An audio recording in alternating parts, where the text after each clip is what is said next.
Mathematical और classical probability है।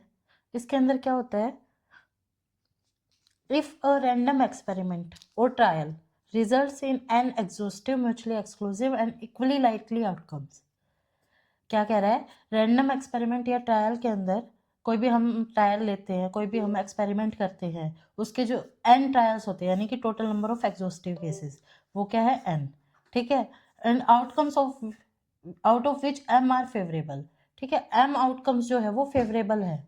तो इसका मतलब क्या है, हमारे पास जो प्रोबेबिलिटी आएगी वो क्या आएगी, number of favourable cases divided by total number of exhaustive cases, यानी कि अगर एम हमारे पास फेवरेबल केसेस है और एग्जॉस्टिव केसेस टोटल एन है तो वो क्या होगी एम बाय एन, ठीक है। जैसे हमारे पास हमने डाइस को थ्रो किया, ठीक है, डाइस को थ्रो किया, हमारे पास 1 2 3 4 5 6, ये total number of exhaustive cases हो गए, वो कितने हो गए 6। अगर हमें प्रोबेबिलिटी निकालनी है कि एक इवन नंबर आए, इवन नंबर आने की प्रोबेबिलिटी, तो फेवरेबल केसेस कितने हो गए हमारे पास 2 4 6, ठीक है, काउंट करेंगे तो 3। तो प्रोबेबिलिटी कि हमारे पास एक नंबर जो है वो इवन आए, इवन नंबर आने की प्रोबेबिलिटी क्या होगी 3/6 यानी कि 1/2, ठीक है। प्रोबेबिलिटी क्लासिकल प्रोबेबिलिटी की क्या होती है कि number of favourable cases divided by total number of exhaustive cases, ठीक है। इसके अंदर क्या है, हमारे पास जो केसेस है वो इक्वली लाइकली होने चाहिए, ठीक है, म्यूचुअली एक्सक्लूसिव एंड एग्जॉस्टिव होने चाहिए। ये हमने डेफिनेशन लास्ट लेक्चर में की थी। इक्वली लाइकली का मतलब क्या होता है, सबकी पॉसिबिलिटी हमारे पास सेम होनी चाहिए। अब जैसे ये डाइस थ्रो की है तो हमारी प्रोबेबिलिटी जो है 1 2 3 4 5 6, कोई भी नंबर आने की प्रोबेबिलिटी हमारे पास क्या होगी, वो 1/6 होगी, ठीक है। तो अब इसके अंदर क्लासिकल प्रोबेबिलिटी के अंदर हमारे पास लिमिटेशन क्या है, लिमिटेशन देखते हैं। अब देखो हमारे पास लिमिटेशंस क्या है क्लासिकल प्रोबेबिलिटी के अंदर, एक तो ये है कि हमें जो है इक्वली लाइकली केसेस चाहिए, ठीक है, जो सारी की सारी आउटकम्स है वो इक्वली लाइकली चाहिए। जैसे एक हम मान लें कि बायस्ड कॉइन है, बायस्ड कॉइन है, बायस्ड कॉइन का मतलब क्या है, हमारे पास जो कॉइन है वो हमने उसके पास 50-50% चांस नहीं है। तो एक अनबायस्ड कॉइन होता है तो उसके पास क्या होता है कि हमारे पास हेड आने या तो हेड आएगा या टेल आएगा, हेड आने की प्रोबेबिलिटी 1/2, टेल आने की प्रोबेबिलिटी 1/2। अब बायस्ड कॉइन के अंदर क्या होता है, जैसे हमने मान लो दो कॉइन है, हेड हेड की साइड से चिपका दिया आपस में, ठीक है, तो दोनों साइड हमारे पास क्या है टेल और टेल, तो इसमें हेड और टेल आने की प्रोबेबिलिटी जो है वो हमारे पास इक्वली लाइकली नहीं है, ठीक है। तो classical probability applies only when all outcomes have same chances of occurring, ठीक है। अब हमारे पास इसके अंदर क्या है, टेल के ही आने के चांस है प्रॉपर, हेड का आने का कोई चांस ही नहीं रहा बायस्ड कॉइन के अंदर, तो इस केस में ये क्लासिकल प्रोबेबिलिटी जो है वो फेल हो जाती है, ठीक है। सेकंड क्या है, can not be used when outcomes are not clearly defined, ठीक है, can not be used when outcomes are not clearly defined,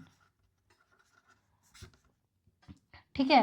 क्या होता है कि कुछ एक्सपेरिमेंट वो होते हैं जिसके अंदर हमारे पास इनफाइनाइट आउटकम्स आ जाती है, ठीक है, जो हम उनको लिस्ट नहीं कर सकते, सैंपल स्पेस को उसके अंदर लिस्ट नहीं कर सकते इजीली, ठीक है। एग्जांपल क्या है, probability that a person height is above average, ठीक है। क्या प्रोबेबिलिटी निकालनी है कि हमारे पास एक पर्सन की हाइट जो है एवरेज से अबोव है, तो इसके अंदर क्या हो गया, हमारे पास इनफाइनाइट पॉसिबिलिटीज होगी, ठीक है, पॉसिबिलिटी क्या होगी इनफाइनाइट होगी, एवरेज हाइट के बारे में हम बता नहीं सकते, ठीक है। तो इसके अंदर हमारे पास क्लासिकल डेफिनेशन जो है वो फेल हो जाती है, ठीक है। अब एक एग्जांपल लगा लो कि the probability that a candidate है कोई, ठीक है, will pass a certain test is 50%, not 50%, ठीक है। एक कैंडिडेट है, कोई भी टेस्ट दे रहा है, उसके जो चांसेस है वो 50% नहीं है पास होने की, तो हमारे पास दो ही केसेस होते हैं, या तो सक्सेस हो या फेलियर हो, ठीक है। अब सक्सेस और फेलियर होने के हमारे पास इक्वली लाइकली चांस नहीं है, तो अगर 50% चांस होते तो हम इस अप्रोच का यूज कर सकते थे। ठीक है, तो उसके बाद हमारे पास है इंपेरिकल प्रोबेबिलिटी यानी कि statistical probability. If an experiment is performed repeatedly, अगर एक एक्सपेरिमेंट को हम कई बार परफॉर्म करते हैं under essentially homogeneous and identical condition, यानी कि जो एक्सपेरिमेंट परफॉर्म करते हुए जो कंडीशंस होती है वो हमेशा होमोजीनियस और आइडेंटिकल होनी चाहिए, यानी कि सेम होनी चाहिए। तो हमारे पास क्या होता है, limiting value of ratio of number of times the event occurs to the number of trials. ठीक है, यानी कि जितने टाइम हमारे पास फेवरेबल केसेस, यानी कि हमारे पास मान लो हमने कॉइन को टॉस किया है 10 टाइम्स, ठीक है, 10 टाइम्स टॉस किया है और हमने माना है कि हेड आना जो है वो इवेंट है। ठीक है, तो हेड अगर हमारे पास 4 टाइम्स आता है तो ratio of the number of times the event occur, ये इवेंट कितनी बार अकर कर रही है 4, और टोटल नंबर ऑफ ट्रायल्स कितने हो गए 10, वो क्या होती है स्टेटिस्टिकल और इंपेरिकल प्रोबेबिलिटी। ठीक है, तो ये क्या होता है, ये तो हमारे पास लिमिटिंग केस हो गया। अगर हम इसको इनडेफिनेटली लार्ज वैल्यू कर दे तो उनकी लिमिटिंग वैल्यू जो है वो हमारे पास प्रोबेबिलिटी आती है स्टेटिस्टिकल और इंपेरिकल प्रोबेबिलिटी। ठीक है, उसके बाद अब इस केस के अंदर हमारे पास क्या है, लिमिटेशंस क्या आती है कि इसके अंदर एक तो हमें रिक्वायर होते हैं, requires a large number of trials, यानी कि हमें एक एक्सपेरिमेंट को एक लार्ज नंबर में करना पड़ता है, ज़्यादा बार करना पड़ता है, मैनी टाइम्स करना पड़ता है। ठीक है, तो हमारे पास अगर हमें एक्यूरेट रिजल्ट चाहिए तो उसके लिए लार्ज नंबर ऑफ ट्रायल्स करने पड़ेंगे। अगर स्मॉल नंबर ऑफ ट्रायल करेंगे तो हमारे पास इनएक्यूरेट प्रोबेबिलिटी आती है। ठीक है, तो ये हमारे पास क्या है, एक इसकी लिमिटेशन है। और दूसरी लिमिटेशन कि सम एक्सपेरिमेंट्स जो है वो कैन नॉट बी रिपीटेड, कई बार जो है वो इवेंट जो है एक्सपेरिमेंट जो है वो बार बार रिपीट नहीं किए जा सकते। ठीक है, जैसे प्रोबेबिलिटी निकालनी है of flood in A city. ठीक है, तो वो हमारे पास जो है वो मैनी टाइम्स जो है हम उसकी प्रोबेबिलिटी परफॉर्म नहीं कर सकते। थर्ड क्या है, ये टाइम कंज्यूमिंग है और कॉस्टली है। ठीक है, टाइम कंज्यूमिंग है और कॉस्टली है। कैसे, अगर हम एक एक्सपेरिमेंट को बार बार हम परफॉर्म करते हैं तो हमें टाइम भी चाहिए, मनी भी चाहिए, रिसोर्सेज भी चाहिए। ठीक है, तो एक्सपेंसिव एक्सपेरिमेंट के लिए जो है हमारे लिए लिमिटेशन हो जाती है। ठीक है, एक हमारे पास क्या है, होमोजीनियस कंडीशंस होनी चाहिए, आइडेंटिकल एंड होमोजीनियस कंडीशंस, जो हमारे पास हर बार जो है वो पॉसिबल नहीं है। अगर हम एक एक्सपेरिमेंट को परफॉर्म करते हैं कई बार तो हमारे पास ज़रूरी नहीं है कि वे कंडीशंस जो है वो हमारे पास सेम रहे, हमारे पास डिफरेंट हो सकती है। ठीक है, नेक्स्ट है हमारे पास एक्सियोमेटिक प्रोबेबिलिटी। एक्सियोमेटिक प्रोबेबिलिटी के अंदर क्या होता है, हम एक तो एक सेट थ्योरी की नॉलेज जरूरी है। ठीक है, इसके अंदर ये जो है सेट थ्योरी के एग्जाम्स को लेता है। इसके अंदर हमारे पास जो है फर्स्ट प्रॉपर्टी होती है कि नॉन नेगेटिविटी की। ठीक है, यानी कि हमारे पास कोई भी इवेंट है ए, तो उसकी प्रोबेबिलिटी जो है वो हमारे पास हमेशा ग्रेटर देन इक्वल टू 0 होनी चाहिए। ठीक है, प्रोबेबिलिटी जो है वो हमेशा ग्रेटर देन इक्वल टू 0 होनी चाहिए। सेकंड क्या है, सर्टेनिटी।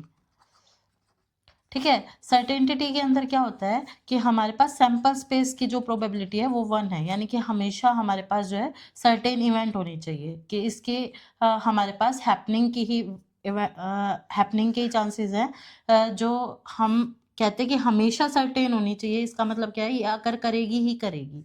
ठीक है, थर्ड क्या है हमारे पास, एडिटिविटी। ठीक है, कि प्रोबेबिलिटी जो है वो इवेंट्स की जो उनका अगर यूनियन करे तो वो समेशन के इक्वल आना चाहिए। ठीक है, अगर मान लो हमारे पास एन इवेंट्स है A1 A2 और AN, इनका यूनियन करे तो वो हमेशा PA1 plus PA2 plus up to PAN, ये इनका सम ही आना चाहिए। ठीक है, तो ये तीन कंडीशन को सेटिस्फाई करता है तो हमें हमें हमारे पास डेफिनेशन कौन सी होती है, एक्सियोमेटिक प्रोबेबिलिटी। ठीक है, इसके बाद देखो नेक्स्ट, देखो probability of an impossible event.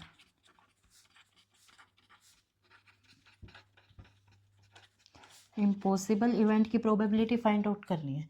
ठीक है, इम्पॉसिबल इवेंट क्या होता है, हमारे पास कोई मतलब वो इवेंट जो पॉसिबल ही ना हो। तो सैंपल स्पेस क्या हो गया, S यूनियन फाई। ठीक है, इसको इस तरीके से लिख सकते हैं। प्रोबेबिलिटी ऑफ एस किसके इक्वल होगी? Probability of S union phi.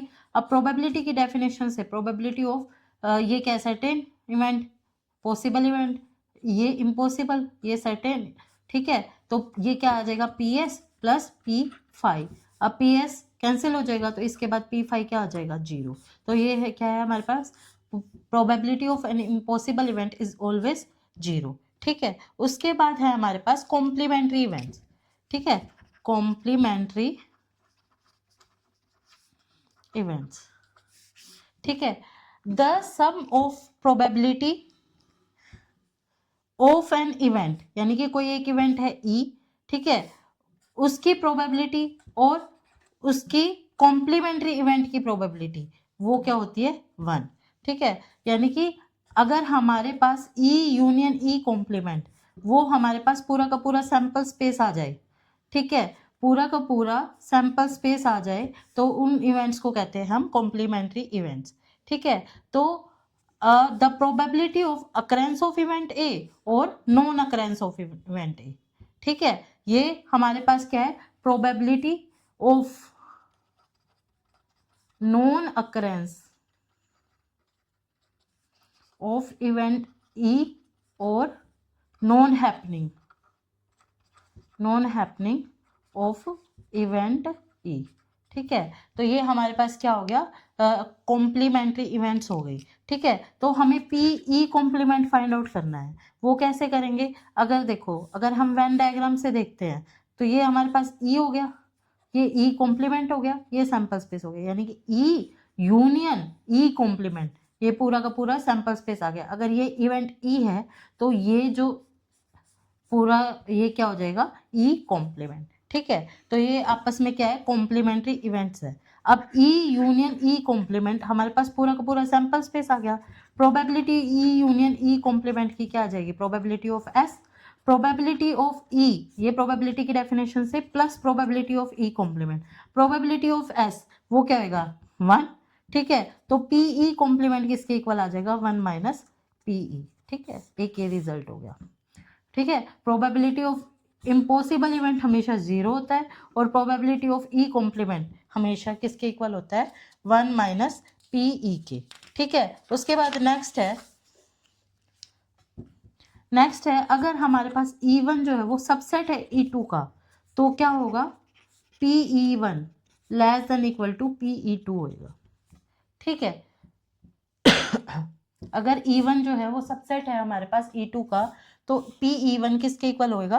Less than equal to होएगा PE2 के। देखो, अगर हम वेन डायग्राम से ले, ये सैंपल स्पेस हो गया, ये हमारे पास E1 इवेंट हो गया, ये E2 हो गया। E1 क्या है? हमारे पास सबसेट है E2 का। ठीक है, तो E1 यूनियन करे E2 इंटरसेक्शन E1 कॉम्प्लीमेंट, तो ये क्या आएगा? ये देखो, हमारे पास क्या है? E1 है सिर्फ इतना। ठीक है, उसका यूनियन कर दे ये वाले पोर्शन के साथ, और ये वाला क्या है? E1 कॉम्प्लीमेंट, तो ये पूरा वाला रीजन हो गया, और उसका इंटरसेक्शन E2 के साथ करेंगे तो ये क्या आ जाएगा हमारे पास? ये वाला पोर्शन।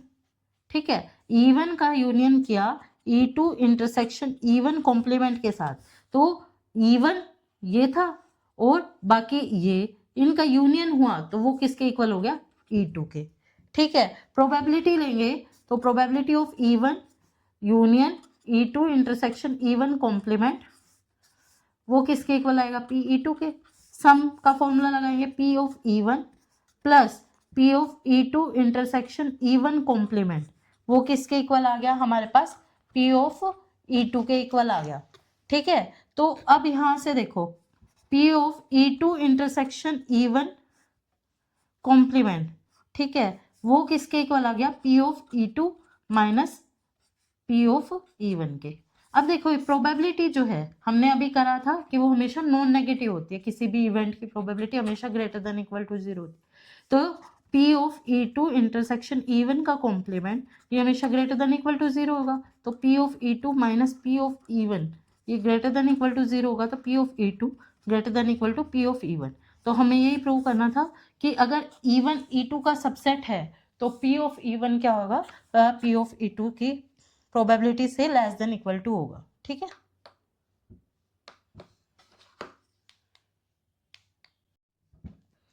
नेक्स्ट है, हमें ये प्रूव करना है कि प्रोबेबिलिटी जो है A कॉम्प्लीमेंट इंटरसेक्शन B की वो किसके इक्वल होती है, P of B minus P of A intersection B।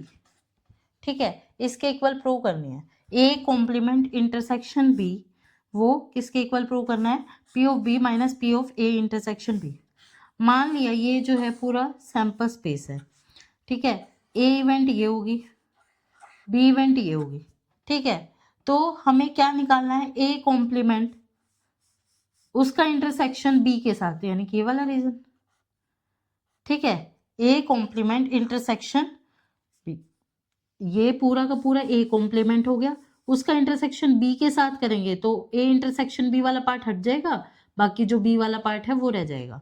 ठीक है, तो A कॉम्प्लीमेंट इंटरसेक्शन B है, इसका यूनियन अगर हम A इंटरसेक्शन B से करें तो हमारे पास किसके इक्वल आ जाएगा, ये पूरा को पूरा B आ जाएगा। ठीक है, तो प्रोबेबिलिटी लेंगे, प्रोबेबिलिटी ऑफ A को, तो फॉर्मूले से A यूनियन B की प्रोबेबिलिटी A प्लस B। ठीक है, इसके इक्वल आ जाएगी ये हमारे पास प्रोबेबिलिटी ऑफ B। तो probability of A complement intersection B वो किसके इक्वल आ गया, PB minus P of A intersection B के। ठीक है, ये किसके इक्वल आ गया, यही प्रूव करना था हमें। ठीक है, P of A complement intersection B वो किसके इक्वल आ गया, PB minus P of A intersection B। ठीक, थैंक यू।